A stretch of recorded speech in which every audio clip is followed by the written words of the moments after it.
Tuko hapa na naibu wa rais na Mudhama yuko na yeye kwa sababu zifuatazo. Jambo la kwanza, ninamtambua kama mtu ambaye si mkabila. Mwaka 1992 alisaidia Moi akachukua kiti. 97 akasaidia Moi akachukua kiti, akamalizana na Wakalenjin pale. 2002 akachukua Uhuru akamsaidia.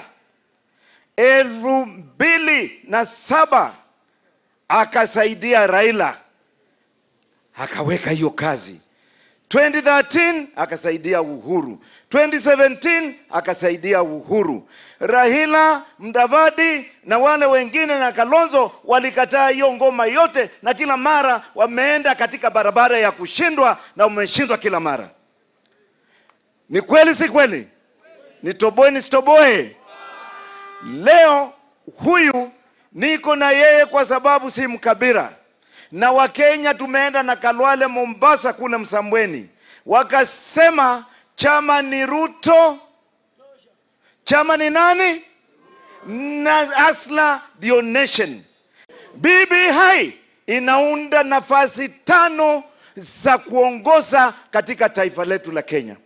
Na zile nafasi 5 sinatosha ile pesa Uhuru anaitisha vijana wetu ipelekwe Nairobi. My advice to President Uhuru Kenyatta, hiyo pesa ambao unataka kulipa waziri mkuu na naibu wake na wale wengine, toa patia vijana wafungue ile account ulikuwa ukitaka. Mheshimiwa Kenyatta anatuambia kuna pesa ya kuuza BBI. Mimi kama yeye kama rais wa Kenya ninamwambia, kama kweli kuna hiyo pesa, usiuse BBI, patia police force, upatie GSU, upatie machifu, au vijana wetu waandikwe kazi, na hiyo pesa waache kukaa bila kazi.